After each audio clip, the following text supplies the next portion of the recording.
Hello students, स्वागत है आप सभी का नॉलेज 24 चैनल में। मैं हूं विजय सर और आज हम पढ़ेंगे कक्षा 10वीं का अध्याय 4 जिसका नाम है द्विघात समीकरण या हम कह सकते हैं क्वाड्रेटिक इक्वेशन जिसे हम बोलते हैं या वर्ग समीकरण भी हम इसे बोलते हैं।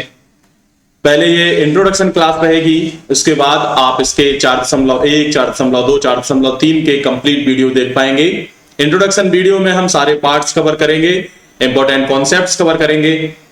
वीडियो में आगे बढ़ने से पहले आप इस चैनल को लाइक शेयर सब्सक्राइब करना ना भूलें। चलते हैं इंट्रोडक्शन क्लास की तरफ। आप देख पा रहे हैं अध्याय 4 जिसका नाम है द्विघात समीकरण, क्वाड्रेटिक इक्वेशन हम इसे बोलते हैं या वर्ग समीकरण भी इसे बोलते हैं। आपने जब चैप्टर 2 पढ़ा हुआ था तो चैप्टर 2 जिसका नाम था बहुपद, चैप्टर 2 में आपने क्या पढ़ा हुआ था? बहुपद।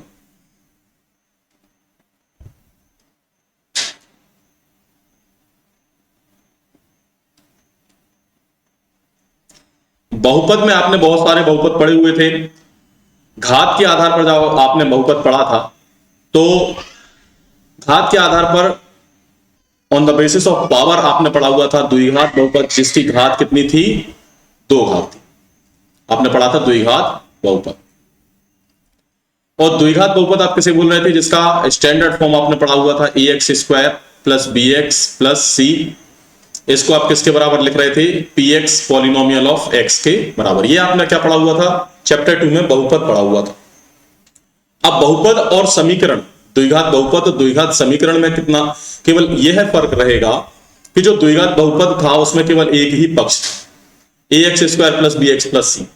और यदि इसी बहुपद को आप बराबर 0 के कर देते हैं तो ये क्या बन जाता है? द्विघात समीकरण बन जाता है। ये क्या बन जाता है? द्विघात समीकरण बन जाता है।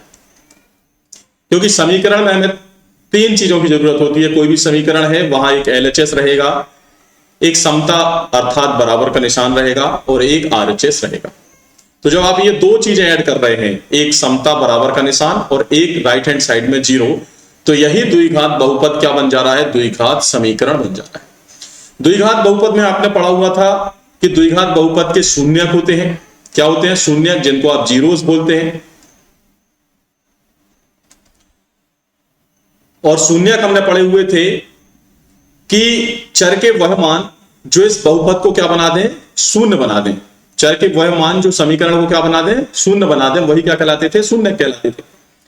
वही शून्यक यहां क्या हो जाएंगे? अब चूंकि समीकरण तो पहले से ही बराबर में 0 लिखा हुआ है, मतलब चर के वह मान जो समीकरण को संतुष्ट करें। यहां बहुपद में शून्य कौन कहला रहा था? चर के वह मान जो बहुपद को शून्य कर दें वो कहलाते थे शून्य। अब यहां तो पहले से समीकरण किसके बराबर में लिखा हुआ है? 0 के। तो आप यहां क्या कहेंगे कि चर के वह मान जो समीकरण को संतुष्ट करें। चर के वह मान जो चर अर्थात वेरिएबल मान जो समीकरण को संतुष्ट करते हो क्या कहलाएंगे? मूल कहलाएंगे।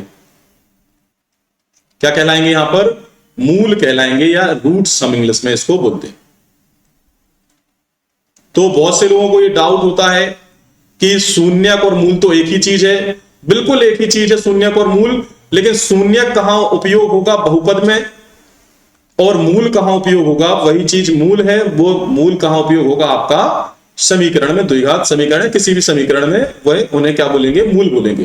क्योंकि आपका यहां समीकरण तो ऑलरेडी 0 के इक्वल टू है, केवल ये जो मूल है उसे क्या करेंगे? सेटिस्फाई कराएंगे। आप जब x की जगह वो वैल्यू रखेंगे तो आंसर क्या आएगा? शून्य आना चाहिए। ठीक है ना? तो बहुपद में शून्य और समीकरण में मूल एक ही बात होते हैं, आप समझ गए होंगे। दूसरी चीज आपने बहुपद में पढ़ा था कि द्विघात बहुपद वह कहलाएंगे जिनमें घात कितनी होगी? 2 होगी। जिनमें घात कितनी होगी? 2 होगी। तो यहां भी हम कहेंगे द्विघात समीकरण वो कहलाएंगे जिनमें चर की अधिकतम घात कितनी होगी? 2 होगी। अब एक चीज आपने यहां पढ़ी थी कि जितने घात का बहुपद है उतने ही उसके क्या होंगे? शून्यक होंगे।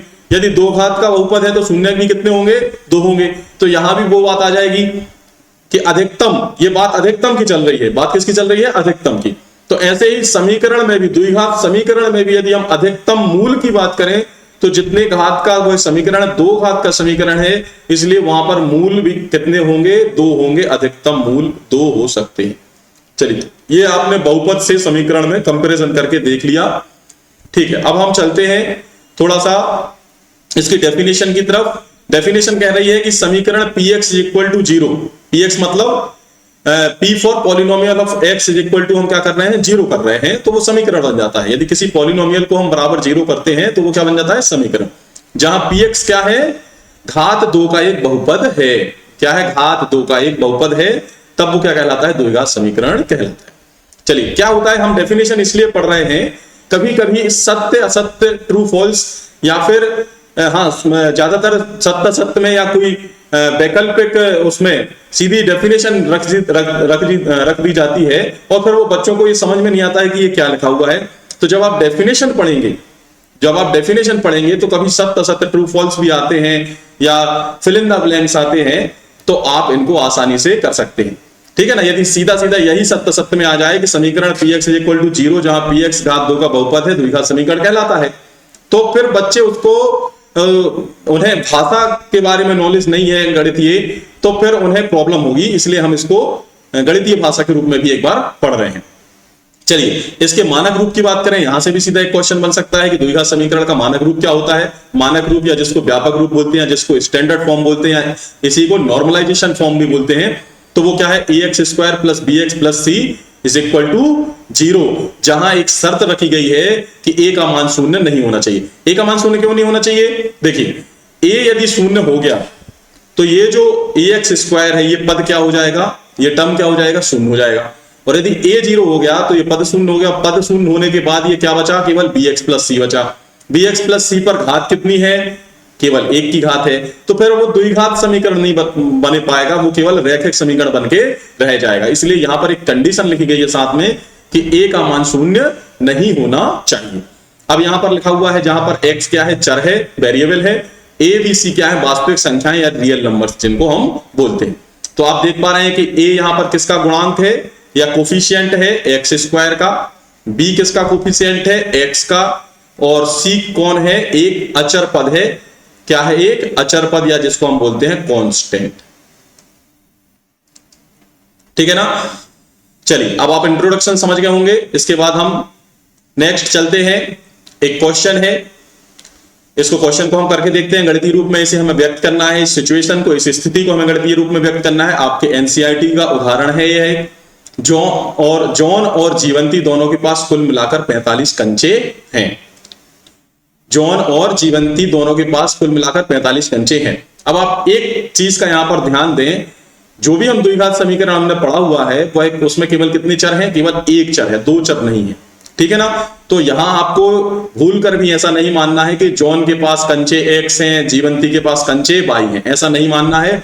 हम जो भी रिलेशन बनाएंगे वो एक चर में बनाएंगे, ये चीज आप हमेशा याद रखेंगे। किसमें, द्विघात समीकरण में। यदि वो द्विघात समीकरण का प्रश्न है तो द्विघात समीकरण में केवल एक चर है, तो आप एक चर को ही लेके उसका आंसर निकालेंगे, यहां पर दो चर को नहीं लेना है। चलिए, जॉन और जीवंती के पास कुल मिलाकर 45 कंचे हैं। मतलब हम कह सकते हैं कि यदि जॉन के पास कंचों की बात करें, जॉन के पास कंचे यदि मैंने कहा x हैं, ठीक है ना, तो हम कह सकते हैं कि जीवंती के पास कंचे क्या होंगे, भाई दोनों के मिला के कितने हो रहे हैं, 45। तो जीवंती के पास कंचे हम कह सकते हैं कि 45 माइनस x होंगे। ठीक है ना। जैसे सपोज करें कि मैंने कहा जॉन के पास 15 कंचे हैं और जीवंती के पास 30 कंचे हैं, तभी दोनों के 45 हुए। तो यदि मैंने कह दिया कि जॉन के पास 15 कंचे हैं और कुल 45 है, तो जीवंती के कैसे हैं, तो आप 45 में से ही घटाओगे ना जॉन के कंचे, क्योंकि दोनों का योग कितना आना चाहिए, 45। x और 45 माइनस x को जोड़ेंगे तो x से x कैंसिल हो जाए, बचेगा क्या, 45। तो इसी प्रकार से जॉन के पास हमने क्या माना, x कंचे माने, तो जीवंती के पास क्या होगा, 45 माइनस x कंचे हो गए। ठीक है ना। अब उन्होंने बोला दोनों 5-5 कंचे खो देते हैं, दोनों 5-5 कंचे खो देते हैं। खोने का मतलब हम कहें खोने के बाद,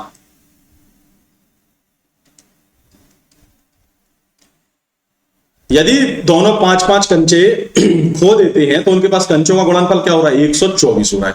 मतलब जॉन के पास जो कंचे हैं और उनका गुणा हम जीवंती के पास जो कंचे हैं से करेंगे तो कितना आ रहा है गुणनफल, कितना गुणनफल आ रहा है,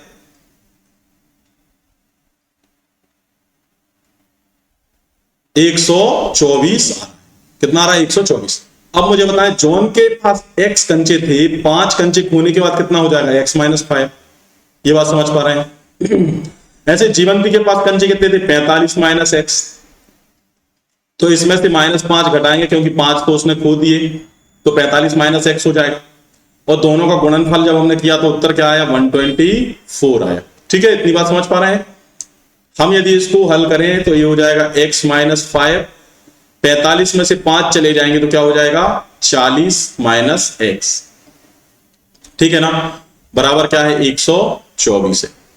चलिए इसको हम हल करें, x का जब 40 में गुणा करेंगे तो ये आएगा 40x माइनस x का x में गुणा करेंगे x स्क्वायर, माइनस 40 का 5 में गुणा करेंगे माइनस का 200, माइनस का माइनस में गुणा करेंगे प्लस, 5 का x में गुणा करेंगे 5x इज इक्वल टू क्या लगा है, 124। ठीक है, हमें जब भी द्विघात समीकरण हम बनाएंगे इक्वल में हमें 0 चाहिए है, तो जो राइट हैंड साइड, जो दायां पक्ष का जो भी कंटेंट है हम उसको कहां लेके आएंगे, लेफ्ट हैंड साइड या बाएं पक्ष में लेके आएंगे। ये चीज हमें ध्यान रखना है। ठीक है, तो पहले क्या लिखा हुआ है, माइनस एक्स स्क्वायर। ठीक है, फिर x वाला पद कौन है, 40x और 5x, तो कितना हो जाएगा, प्लस का 45x हो जाएगा। फिर कितना लिखा हुआ है, -200 और ये प्लस 124 है। ये जब इस पक्ष में आएगा तो प्लस का 124 क्या हो जाएगा, माइनस का 124 हो जाएगा। तो -200 और -124 ऐड होकर कितना हो जाएंगे, -324, -324 हो जाएंगे। बराबर कौन बचा, 0 बचा। अब आप चाहें तो इस पूरे समीकरण में माइनस का मल्टीप्लाई कर सकते हैं। यदि मैंने माइनस का मल्टीप्लाई किया तो ये माइनस का हो जाएगा प्लस, प्लस का हो जाएगा माइनस और फिर माइनस का हो जाएगा प्लस। जब भी आप माइनस का मल्टीप्लाई पूरे समीकरण में करेंगे तो उनके चिन्ह कैसे हो जाएंगे, परिवर्तित हो जाएंगे। तो हमें यही क्वेश्चन था, हमें जो भाषा दी गई थी, जो इबारत दी गई थी, जो स्टेटमेंट दिया गया था, हमें उसको कैसे बदलना था, द्विघात समीकरण के रूप में बदलना था। तो हमने उसको द्विघात समीकरण के रूप में बदल दिया। चलिए नेक्स्ट क्वेश्चन की तरफ चलें। हाँ, क्वेश्चन यहां पर कह रहा है कि हमें यह बताना है कि कौन द्विघात बहुपद, द्विघात समीकरण है और नहीं है। ठीक है ना, तो हमें यह चीज पता है कि द्विघात समीकरण में एक का जो मानक रूप है, मानक रूप कहलाता है ax square plus bx plus c। इसमें सब कुछ 0 हो सकता है सिवाय a के 0। a बराबर 0 नहीं होना चाहिए। इसका मतलब यह है कि यहां पर एक एक्स स्क्वायर का पद तो एटलीस्ट हमें चाहिए है। बाकी यदि ये है अथवा नहीं है हमें फर्क नहीं पड़ता, लेकिन ए एक्स स्क्वायर तो उसमें होना चाहिए। द्विघात समीकरण है तो एक्स के ऊपर 2 की घात हमें चाहिए है। बस ये मानकर हम इसको हल करेंगे। तो पहले क्वेश्चन में x माइनस 2 लिखा हुआ है, तो इसको यदि हम हल करेंगे तो इसको खोलें ब्रैकेट को, स्क्वायर खोलते हैं तो क्या होता है, A square plus B square minus 2ab। Minus 2ab मतलब 2 का गुणा 2 से करेंगे तो 4, ये x हो गया। ठीक है ना, प्लस 1 इज इक्वल टू क्या लिखा हुआ है, 2x माइनस 3 लिखा हुआ है। चलिए इसका सब पक्षांतर कर लें। मैंने बोला था कि हमें लेफ्ट हैंड साइड में कुछ नहीं, राइट हैंड साइड में कुछ नहीं चाहिए, इसको हम लेफ्ट हैंड साइड में लेके चलेंगे। तो हो गया एक्स स्क्वायर, 4 और 1 को जोड़ा तो क्या आया, 5 आया। ऋण के यहां पर 4x है, माइनस 4x है। 2x इस साइड आएगा, प्लस का है तो माइनस 2x, और माइनस 3 इस साइड आएगा तो प्लस का 3, बराबर क्या हुआ, 0 बचा। अब देखें x के जो पद है उनको एक्स स्क्वायर के बाद हम घटते क्रम में लिखते हैं। पहले एक्स स्क्वायर लिखा हुआ था, अब कौन टर्म आएगा जिसके ऊपर एक की घात है x के ऊपर, तो माइनस 4x और माइनस 2x कितने हो जाएंगे, माइनस का 6x हो जाएगा। प्लस के 5 और प्लस के 3 कितने हो जाएंगे, प्लस का 8 हो जाएगा, इज इक्वल टू 0। तो अब आप देखें a कौन था, a था एक्स स्क्वायर के साथ लिखा हुआ गुणा में अंक, मतलब a का मान क्या है, 1 है। तो a 0 के बराबर नहीं है, और एक्स स्क्वायर घात कितनी है इस पर, समीकरण पर 2 की है, तो हम कह सकते हैं अतः यह द्विघात समीकरण है। अतः यह द्विघात समीकरण है। दूसरा क्वेश्चन क्या कह रहा है, दूसरे क्वेश्चन में देखेंगे x प्लस 2 का क्यूब, x प्लस 2 का क्यूब है इज इक्वल टू है x cube minus 4। X plus 2 का क्यूब है इक्वल टू में है एक्स क्यूब माइनस 4। चलिए इसको हम करें तो ये ए प्लस बी का क्यूब आपने पढ़ा हुआ है कक्षा 9वीं में, कितना होता है A cube plus B cube plus 3a² B plus 3ab square, ये आपने पढ़ा हुआ है। तो इसमें लगा दें, ए की जगह कौन है एक्स है तो एक्स क्यूब प्लस बी की जगह कौन है 2 है तो 2 का क्यूब क्या होगा 8 प्लस 3x, ए की जगह x है तो एक्स स्क्वायर और बी की जगह कौन है 2 प्लस 3, ए की जगह x है तो x, बी की जगह 2 है तो 2 का स्क्वायर इज इक्वल टू में क्या चल रहा है एक्स क्यूब माइनस 4 चल रहा है। ठीक, अब ये लिखा हुआ है एक्स क्यूब प्लस 8, यहां मल्टीप्लाई करें 3 का 2 में करेंगे तो 3 दूनी 6x स्क्वायर प्लस यहां 2 का स्क्वायर 4 हो जाएगा, 4 का 3 में मल्टीप्लाई करेंगे 12x is equal to X cube minus 4। अब देखिए जब भी एक पक्ष में एक्स क्यूब लिखा है बराबर दूसरे पक्ष में भी एक्स क्यूब लिखा है, जब आप एक्स क्यूब का पक्षांतर करेंगे तो एक्स क्यूब से एक्स क्यूब क्या हो जाएगा घट जाएगा, माइनस हो जाएंगे तो 0 आएंगे, तो हम यहां से इसको हटा देते हैं, एक्स क्यूब से एक्स क्यूब चला गया तो यहां क्या बचा आपका 6x स्क्वायर। ठीक है, इस 8 को मैं पीछे लिखूंगा क्योंकि ये अचर पद है। हम कैसे लिखते हैं द्विघात समीकरण को घातों के घटते क्रम में लिखेंगे, सबसे पहले 2 की घात वाला फिर 1 की घात वाला फिर जिसके साथ x नहीं है मतलब अचर। तो 6x स्क्वायर प्लस 12x, ठीक है ना, ये 8 है इक्वल टू में क्या है -4 है, -4 जब पक्ष हम बदलेंगे इस पक्ष में लेके आएंगे तो +4 हो जाएगा और 8 और 4 जब ऐड होंगे तो ये 12 हो जाएगा इज इक्वल टू 0। तो आप देख पा रहे हैं यहां पर भी कितनी घात हो गई है 2 की घात हो गई है, तो यह भी एक द्विघात समीकरण है, द्विघात समीकरण है। समझ पा रहे हैं आप, हम जब भी इसको हल करेंगे और यदि 2 की घात आ रही है तो द्विघात समीकरण है, यदि इसमें 3 की घात आती तो वो द्विघात समीकरण नहीं त्रिघात समीकरण कहलाता। चलिए नेक्स्ट देखें, हम इसमें सारी जो आपकी प्रश्नावली है 4.1, 4.2, 4.3 के जो इंपॉर्टेंट कॉन्सेप्ट हैं जो प्रश्नावली में प्रश्न पूछे गए हैं उनके कुछ उदाहरण हम यहां पर करेंगे, साथ में उन कॉन्सेप्ट्स के बारे में चर्चा भी करेंगे कि ऐसा ये क्यों होता है। ठीक है, चलिए नेक्स्ट हम देखें, गुणनखंड द्वारा द्विघात समीकरण का हमें क्या करना है हल ज्ञात करना है। गुणनखंड मतलब ये होता है कि जैसे हमें मानक रूप पता हुआ है द्विघात समीकरण का ax square plus bx plus c होता है, ठीक है ना, तो इसको हम मध्य पद को यदि हम विभक्त करते हैं तो मध्य पद को विभक्त करके हम इसको 2 रैखिक गुणनखंड के गुणनफल के रूप में, एक रैखिक गुणनफल ये हो गया x प्लस अल्फा और एक हमने लिख दिया x प्लस बीटा। ठीक है, अल्फा और बीटा कौन है, इसके 2 मूल हो जाएंगे, कौन हो जाएंगे मूल हो जाएंगे, तो ये भी एक रैखिक समीकरण आ गया और ये भी एक ये रैखिक बहुपद आ गया, ये भी एक रैखिक बहुपद आ गया x प्लस बीटा। जब हमें इसके मूल ज्ञात करने होंगे तब हम एक बार इसको x प्लस अल्फा को 0 के बराबर करेंगे और दूसरी बार हम एक बार x प्लस बीटा को बराबर 0 करेंगे। ऐसा क्यों कर रहे हैं हम मूल ज्ञात करने के लिए, ऐसा हम इसलिए कर रहे हैं क्योंकि यदि इन 2 गुणनखंडों का, ये रैखिक गुणनखंड है, कैसे गुणनखंड है रैखिक, घात 1 को हम क्या बोलते हैं रैखिक, यदि ये रैखिक गुणनखंड को हम 0 के बराबर कर रहे हैं तो किन्हीं भी 2 संख्याओं या किन्हीं भी 2 बहुपद या का मान 0 के गुणा में तभी आ सकता है जब उनमें से कम एक संख्या क्या हो या एक बहुपद क्या है 0। जैसे समझने के लिए आप देखें कि यदि मैंने कहा कि एक संख्या है 2 गुणा 3 तो बराबर क्या आ रहा है 6 आ रहा है। ठीक है, अब मैं कहूं कि इस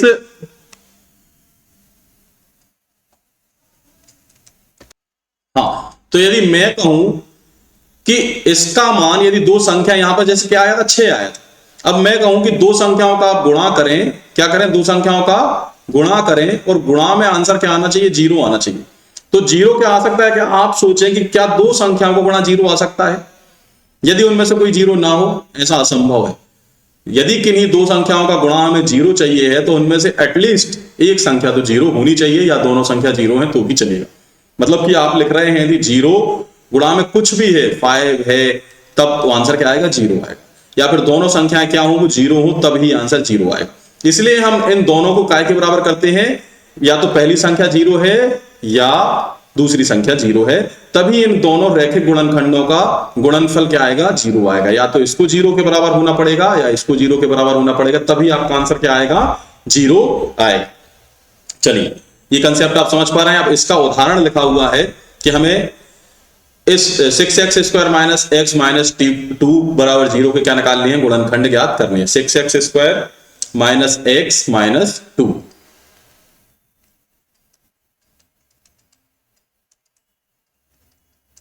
जी चलिए, हम जब इसके मानक या स्टैंडर्ड फॉर्म से हम जब इसको कंपेयर करेंगे, तुलना करेंगे, तो हमें पता है कि मानक रूप इसका क्या होता है, ax² plus bx plus c equal to में क्या होता है, जीरो होता है। तो हम देख पा रहे हैं कि यहाँ a की जगह कौन लिखा हुआ है, 6 लिखा हुआ है। b की जगह पे कौन लिखा हुआ है, जब b की जगह कुछ नहीं है तो क्या है, 1 है। क्या है, 1। और चिन्ह के साथ हमें लेना है इसको, b इक्वल टू क्या हो जाएगा, -1, और c भी क्या हो जाएगा, -2 हो जाएगा। तो हम क्या करते हैं, सबसे पहले हम a और c का क्या करते हैं, मल्टीप्लाई कराते हैं। क्या करते हैं, a और c का। जब हमें मध्य पद को विभक्त करके गुणनखंड ज्ञात करने हैं तो हम क्या करेंगे, a और c का क्या करेंगे, मल्टीप्लाई करेंगे। तो 6 और -2 का जब हम मल्टीप्लाई कराएंगे तो कितना आ जाएगा, 6 एंड -2 का हम जब मल्टीप्लाई कराएंगे तो ये आ जाएगा -12। अब हमें मध्य पद को ही तोड़ना है। अब हमें मालूम है कि मध्य पद मतलब b का मान है 1, है ना, और एक जो मध्य पद है 1 है, तो हमें पता है कि हमें इसको b को इस प्रकार से तोड़ना है। उसके लिए हम क्या करेंगे, a और c का जो गुणनखंड आया है उसके हम क्या करेंगे, जो 12 आया है उसके क्या करेंगे, गुणनखंड करेंगे। जो आपका a और c का गुणा आया है इसके हम क्या करेंगे, गुणनखंड। गुणनखंड कैसे लिखेंगे, देखो सबसे पहले हम 1 से स्टार्ट करेंगे। तो 1 का हम किस में गुणा करें, 12 में गुणा करें तभी 12 आएगा, है ना। फिर 1 के बाद हम कौन सी संख्या आती है, 2 आती है। तो 2 का किस में गुणा करें कि 12 आए, 6 में, ठीक है। फिर 2 के बाद कौन सी संख्या आती है, 3। तो 3 का किस में गुणा करें कि 12 आ जाए, 4, ठीक है। अब 3 के बाद 4 मत करिए, क्योंकि 4 का गुणा तो 3 से ही करेंगे। तो 3 गुणा 4 करें या 4 गुणा 3 करें, बात तो एक ही है, ठीक है ना। तो यहां इसके बाद इसके कोई गुणनखंड नहीं है। अब हमें यह देखना है कि इन संख्याओं में से, इन तीनों गुणनखंडों में से कौन सा गुणनखंड ऐसा है जिसको हम जोड़ें या घटाएं तो हमारा मध्य पद बन जाए। कौन बन जाए, 1 बन जाए। तो क्या 12 और 1 को जोड़ने घटाने पे 1 बनेगा, नहीं। 6 2 को नहीं। 4 और 3 को जब हम घटाएंगे तो 1 बनेगा, बिल्कुल सही है। तो हम इसको ऐसा लिख सकते हैं कि 6x², और इसमें हमें अब चिन्ह देखना पड़ेगा कि चिन्ह हम क्या लें। देखिए 4 और 3 को घटाएंगे तभी 1 बनेगा। तो या तो एक 4 प्लस का होगा, 3 माइनस को होगा, या दूसरी कंडीशन होगी 3 प्लस का होगा और 4 माइनस का होगा। तो अब इसके लिए हमें क्या करना है कि जो b का चिन्ह था वही बड़ी संख्या का चिन्ह होगा। b का चिन्ह क्या था, माइनस। तो बड़ी संख्या कौन है, 4, इसका भी चिन्ह क्या होगा, माइनस। तो हम लिख देते हैं -4x। वो दूसरी संख्या का चिन्ह इसका अपोजिट होगा, +3x। भाई -4x में से 3x जाएंगे तभी 1 आएगा, और हमें 1 का चाहिए था, माइनस का, तो इसलिए हमने बड़ी संख्या क्या की ली, माइनस की ली। और -2 = 0। चलिए इसमें से हम कॉमन क्या ले लें, 2x कॉमन ले लें, है ना। 2 का भाग दोनों में चला जाएगा और x का भाग चला जाएगा। तो 2 जब 6 में से कॉमन लिया तो भाग देंगे तो क्या आएगा, 3, और x का x² में भाग देंगे तो क्या बचेगा, x। -4 में जब 2 का भाग देंगे तो 2, x में x का भाग चला जाएगा तो कट जाएगा। प्लस यहां तो कोई कॉमन नहीं आ रहा है, तो जहां कोई कॉमन नहीं है वहां पर 1 कॉमन आ जाएगा। तो यहां क्या बचा, 3x - 2 = क्या हो गया, 0। अब दोनों पद में हम देख पा रहे हैं कि 3x - 2 क्या है, कॉमन है। तो 3x - 2, और दूसरे में यहां क्या बचा, 2x + 1 = क्या बचा, 0 बचा।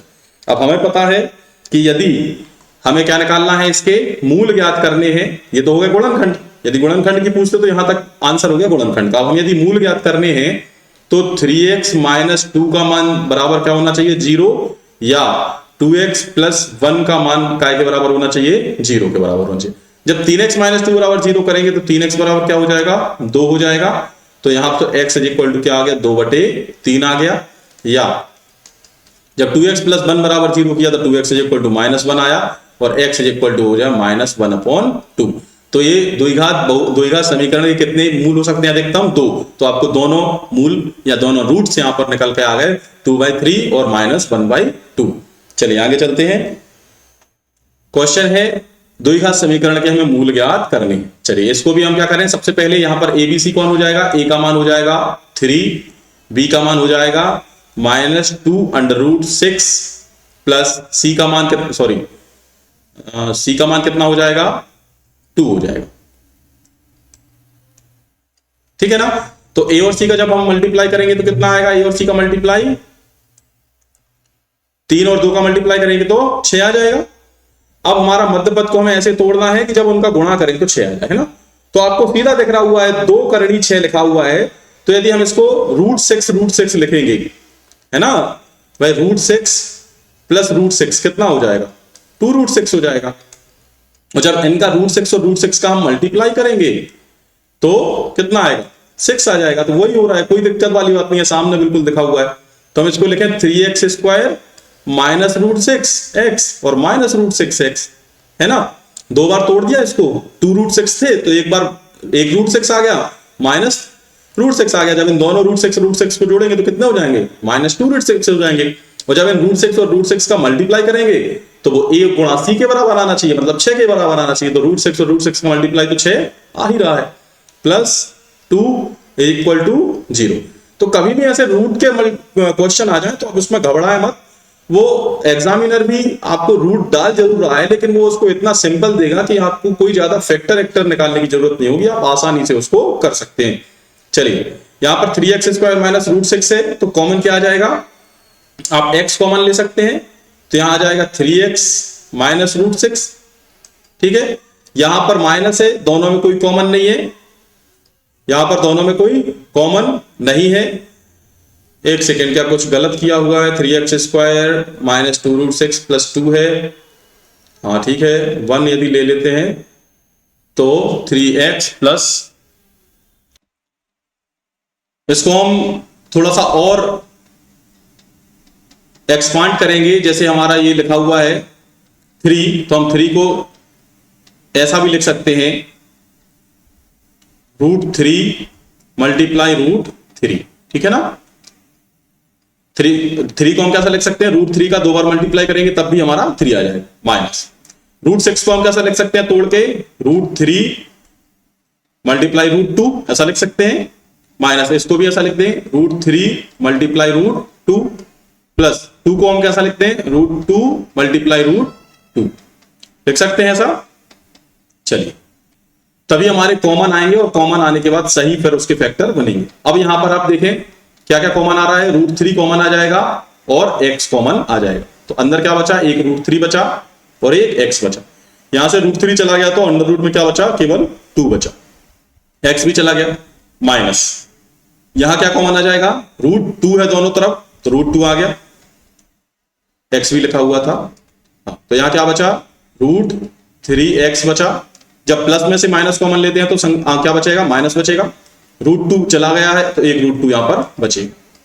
चलिए इस कोष्टक में क्या बचेगा, √3x माइनस √2 कॉमन आ गया, तो यहां पर क्या बचा, √3x माइनस √2 = 0। इसके क्या हो गए, गुणनखंड हो गए, तो दोनों √3x माइनस √2 √3x माइनस √2 इसके क्या आ गए, गुणनखंड आ गए। जब हम इसको बराबर 0 करेंगे, √3x माइनस √2 = 0 किया तो √3x हो गया √2, तो x का मान हो जाएगा √2/√3, या इसको हम ऐसा भी लिख सकते हैं √2/3। ये क्या हो जाएगा, आंसर हो जाएगा, क्योंकि यहां से भी यही मान निकल के आएगा। दोनों गुणनखंड कैसे थे, बिल्कुल रेखिक गुणनखंड दोनों कैसे थे, सेम थे, तो इसके कैसे बराबर मूल आए, पहला मूल भी √2/3 होगा और दूसरा मूल भी √2/3 होगा। चलिए नेक्स्ट चलें, अब हम बात करते हैं मूलों की प्रकृति, जो कि प्रश्नावली 4.3 इससे संबंधित है पूरी। तो मूलों की प्रकृति के लिए श्रीधराचार्य जो गणितज्ञ थे उन्होंने ये फॉर्मूला दिया हुआ है मूल ज्ञात करने का। इसकी डायरेक्ट मेथड है x -b। एबीसी कौन है आपको पता है, मानक रूप जो पढ़ा है आपने, ax² + bx + c। यहां पर a कौन होता है, x² का गुणांक, b कौन होता है, x का, और c कौन होता है, अचर का। तो फॉर्मूला है -b, प्लस माइनस इसलिए लगा हुआ है क्योंकि द्विघात समीकरण के मूल कितने होंगे, 2 होंगे। तो जब आप इसको एक बार आप क्या लेंगे, प्लस लेंगे, मतलब कैसा लेंगे, -b प्लस √b² - 4ac को हम क्या बोलते हैं, डिस्क्रिमिनेंट बोलते हैं, विविक्तकर बोलते हैं, तो ये हो जाएगा √d, है ना, मैंने इसमें d लिख दिया, d का मान है b² - 4ac। तो -b plus under root D upon 2a हो जाएगा एक मूल, और दूसरा मूल होगा माइनस बी माइनस, एक बार प्लस लेंगे बीच में और एक बार माइनस लेंगे, माइनस डी अपॉन 2a। तो ये इसके दो मूल होंगे, इसलिए मैंने इसको कंबाइन करके, मैंने नहीं श्रीधराचार्य जी ने इसको कंबाइन करके लिखा है plus minus under root B square minus 4ac upon 2a। अब यहां पर मूलों की प्रकृति के बारे में, जो डी है, जो डिस्क्रिमिनेंट है, जो विविक्त कर है, बहुत महत्वपूर्ण भूमिका अदा करता है कि आप डी से ही बता सकते हैं कि उसके मूल की प्रकृति क्या होगी। प्रकृति मतलब कि उसका नेचर क्या होने वाला है। तो तीन प्रकार से आपके मूल हो सकते हैं, तीन प्रकार से आपके रूट हो सकते हैं। पहली चीज तो वो वास्तविक हो सकते हैं, है ना, भिन्न और वास्तविक हो सकते हैं, मतलब भिन्न मतलब अलग अलग, और वास्तविक मतलब रियल हो, जिनका मान क्या हो, धनात्मक। वास्तविक मतलब कैसा हो, डी का मान क्या आ रहा है जब धनात्मक, किसका मान, डी का मान, है ना, क्योंकि डी किसके अंदर लिखा हुआ है, अंडर रूट के अंदर लिखा हुआ है। अब डी अंडर रूट के अंदर लिखा हुआ है, अंडर रूट के अंदर यदि धनात्मक संख्या है तब मूल कैसे होते हैं, वास्तविक होते हैं। यदि डी का मान, हाँ, तो डी का मान ग्रेटर देन 0 मतलब डी का मान कैसा है, धनात्मक, तब मूल कैसे होंगे, वास्तविक होंगे और भिन्न होंगे। भिन्न क्यों, क्योंकि एक बार आप उसको बी के माइनस बी के साथ ऐड करेंगे और एक बार आप उसको माइनस बी के साथ सबट्रैक्ट माइनस करेंगे, तो दो भिन्न अलग अलग मूल आपको मिलेंगे। यदि आप सोचे कि यहां डी का मान आपने कर दिया 0, क्या कर दिया, डी का मान 0, तब मूल क्या बचा, माइनस बी अपॉन 2a बचेगा। इस स्थिति में यदि आपने डी का मान क्या कर दिया, 0 कर दिया, तो x का मान क्या रहेगा, केवल माइनस बी अपॉन 2a बचेगा, क्योंकि प्लस जो डी लिखा हुआ था वो तो 0 हो गया। तो उसके मूल कैसे होंगे, वास्तविक होंगे, लेकिन कैसे हैं, दोनों मूल समान होंगे। जैसे अभी अपन ने इसके पहले क्वेश्चन किया हुआ था, तो दोनों मूल कैसे आए थे, समान आएंगे। तो प्रकृति, यदि आपसे क्वेश्चन पूछ लिया जाए कि यदि विविक्त कर या डी इज इक्वल टू, या डी की जगह आपको सीधा भी लिख सकते हैं बी स्क्वायर माइनस 4ac को ही क्या बोलते हैं, डी बोलते हैं, विविक्त कर बोलते हैं, डिस्क्रिमिनेंट बोलते हैं। तो डी का मान यदि 0 आ रहा है, बी स्क्वायर माइनस 4ac का मान जब 0 आ रहा है, तो मूल कैसे होंगे, बराबर होंगे, और कैसे होंगे, वास्तविक। अब तीसरी कंडीशन जो है, तीसरी कंडीशन है डी इज लेस देन 0, मतलब कि डी का मान कैसा आ जाए, डी का मान आ जाए ऋणात्मक। कैसा आ जाए, ऋणात्मक आ जाए। अब आप बताएं, यदि डी ऋणात्मक हो गया, मतलब अंडर रूट के अंदर क्या आ गया, ऋणात्मक आ गया। अंडर रूट के अंदर क्या आ गया, ऋणात्मक आ गया। तो यदि अंडर रूट या वर्गमूल के अंदर ऋणात्मक राशि आती है, तो वहां पर मूल वास्तविक नहीं होते, मूल आभासी या काल्पनिक होते हैं। उन्हें क्या बोलते हैं, मूल आभासी या काल्पनिक मूल होते हैं। तो हमें यहां पर बुक में जो दिया गया है, आभासी काल्पनिक शब्द यूज नहीं किया गया है। यहां पर बोला है कि यदि डी का मान 0 से छोटा अर्थात ऋणात्मक है, तब उस स्थिति में जो मूल हैं वो वास्तविक नहीं होंगे। जो मूल हैं वो क्या नहीं होंगे, वास्तविक नहीं होंगे। चलिए हम आगे देखते हैं, इस पर कुछ क्वेश्चन बनाए हुए हैं। जैसे द्विघात समीकरण दिया हुआ है 2x square minus 4x plus 3 is equal to 0 यहां पर दिया हुआ है। तो इस द्विघात समीकरण के हमें विविक्त कर का मान याद करना है। विविक्त कर क्या होता है, सबसे पहले तो हम इसको, जो द्विघात समीकरण है क्या है, 2x स्क्वायर ऋण 4x धन 3 बराबर 0, इसका तुलना किससे करेंगे, मानक रूप से। मानक रूप कौन है, ax square plus bx plus c is equal to 0 से तुलना करने पर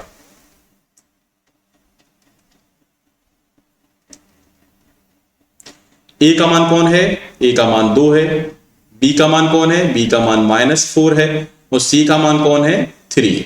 आपको ये चिन्ह पे बहुत ध्यान देना है। यदि आपने b का मान यदि डायरेक्ट 4 रख लिया, आपका पूरा क्वेश्चन ही गलत हो जाएगा। आपको विशेषकर चिन्ह का बहुत ध्यान रखना है, सभी ए बी सी के, ठीक है ना। अब हमें विविक्त कर निकालना है। विविक्त कर कौन होता है, डी, डिस्क्रिमिनेंट को ही क्या बोलते हैं, विविक्त कर बोलते हैं। क्या होता है, बी स्क्वायर माइनस 4ac होता है। चलिए बी स्क्वायर मतलब इसको चिन्ह के साथ सबके मान रखेंगे। तो b कौन है, -4, तो -4 का स्क्वायर -4, a कौन है, 2 है, और c कौन है, 3 है। आप ब्रैकेट के साथ यदि मान रखेंगे तो आपके कभी गलत नहीं होंगे। तो -4 का आप जब स्क्वायर करेंगे, माइनस का स्क्वायर प्लस हो जाएगा, 4 का स्क्वायर 16 हो जाएगा, माइनस इनका मल्टीप्लाई करें, 4 का 2 से करें 8, और 8 का 3 से करें तो 24, 24 हो जाएंगे, और 16 माइनस 24 करेंगे तो माइनस का क्या आ जाएगा, 8 आ जाएगा, जो कि राशि कैसी है, ऋणात्मक राशि आई है। इसका मतलब कि ये क्या है, लेस देन 0। लेस देन 0 का मतलब क्या होता है, ऋणात्मक होता है। ऋण 8 इज लेस देन या छोटा है 0 से। यदि आपको मालूम है कि डेरिवेटिव डिस्क्रिमिनेंट या विविक्त कर का मान शून्य से छोटा आता है, क्या आता है, शून्य से छोटा आता है, तो मूलों की प्रकृति क्या होगी, मूल वास्तविक नहीं होंगे, मूल वास्तविक नहीं होंगे। बस यह इसका क्या हो जाएगा, उत्तर हो जाएगा। समझ में आई ये बात? हमें मूल निकालने की जरूरत नहीं पड़ी, हमने केवल डिस्क्रिमिनेंट या विविक्त कर की सहायता से बता दिया कि मूल वास्तविक नहीं होंगे। चलिए नेक्स्ट क्वेश्चन देखते हैं। ये भी एक उदाहरण का प्रश्न है, इसमें भी हमें क्या निकालना है, विविक्त कर निकालना है। सबसे पहले हम ABC लिख देते हैं। ए का मान कौन हो जाएगा, ए का मान 3 हो जाएगा, बी का मान -2 हो जाएगा और सी का मान 1/3 हो जाएगा। ठीक है ना। इसको सबसे पहले ये देखें, क्वेश्चन को आपको जमा के दिया है कि नहीं। जमा के मतलब कि हम जब द्विघात समीकरण को लिखते हैं तो सबसे पहले 2 की घात लिखी जाएगी, फिर 1 की घात लिखी जाएगी और फिर अचर पद लिखा जाएगा। ठीक है, जो पद नहीं है उसको छोड़ें और जो पद है उसको इस तरीके से लिखेंगे कि पहले 2 की घात, फिर 1 की घात और फिर अचर पद। तो फिर आप डायरेक्ट ABC लिख सकते हैं, उनके गुणांक क्या होंगे, ABC होंगे। अब हम इसका D का मान निकालें। D कौन होगा, B² - 4AC होगा D, डिस्क्रिमिनेंट विविक्त कर। B कौन है, -2 है तो -2 का क्या हो जाएगा, स्क्वायर हो जाएगा, -4। A का मान क्या है, A का मान है 3 और C का मान है 1/3। 3 से 3 आपके कैंसिल हो गए। -2 का स्क्वायर क्या होगा, 4, प्लस का 4 है ना, माइनस का स्क्वायर प्लस होता है। 4 - 4 ये क्या हो गया, 0 हो गया।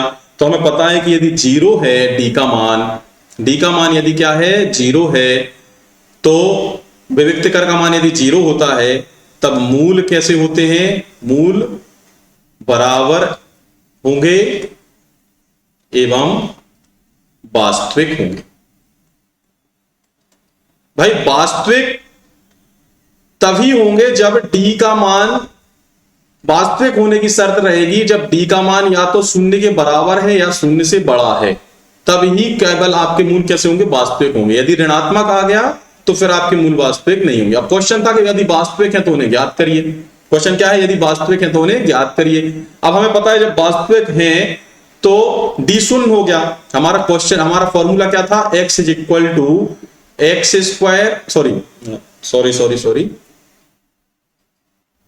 x -b plus minus √b² - 4ac क्या है, D है, अपॉन क्या था, 2a था। अब आपका यहां पर D क्या हो गया, 0 आ गया। D क्या आ गया, 0 आ गया। तो उस टाइम पर x क्या बचा, -b/2a। और चूंकि दो मूल हैं बराबर होंगे तो दूसरा भी क्या हो जाएगा, -b/2a हो जाएगा। पहला भी -b/2a, दूसरा भी -b/2a। तो -b कौन था भैया आपका, b था -2, b था आपका -2। तो माइनस पहले से लिखा हुआ है, b का मान कोष्टक में रखें, ब्रैकेट में रखें, -2। a का मान क्या है, 3 है। a का मान क्या है, 3 है। देख लें एक बार, a का मान 3 है ना। हाँ, अब कुछ बच्चे यहां पर बहुत मिस्टेक करते हैं कि -b है तो सीधा -2 लिख दिया। यहां पर 2 माइनस आएंगे, एक तो माइनस पहले से लगा हुआ है और एक माइनस आप जब b का मान रखेंगे तो -2 रखेंगे। ठीक है ना। तो यहां क्या हो जाएगा, माइनस माइनस प्लस हो जाएगा, बचा 2/2 इंटू ये 2 × 3। तो इस 2 से ये 2 कैंसिल हो गए तो बचा 1/3। क्या बचा, 1/3 बचा। तो दूसरा मूल भी क्या होगा, 1/3 होगा। तो 1/3 और 1/3 इसके क्या हो गए, आंसर हो गए, बराबर मूल हैं और वास्तविक मूल हैं। ठीक है ना, कैसे मूल हैं, वास्तविक मूल हैं। चलिए नेक्स्ट क्वेश्चन की तरफ चलें। हाँ, बस इसके वैसे क्वेश्चन खत्म हो गए हैं। मेन हमें यही पढ़ना था कि इसके विविक्त कर के जो मान हैं वो कैसे कैसे होते हैं, और बाकी का जो हम कंटेंट है वो प्रश्नावलियों के अंदर पढ़ेंगे। सारे प्रश्नों को हम प्रश्नावलियों के अंदर देखेंगे, 4.1, 4.2, 4.3 में। यदि वीडियो आपको अच्छा लगता है तो सब्सक्राइब करना और शेयर करना ना भूलें। Thank you.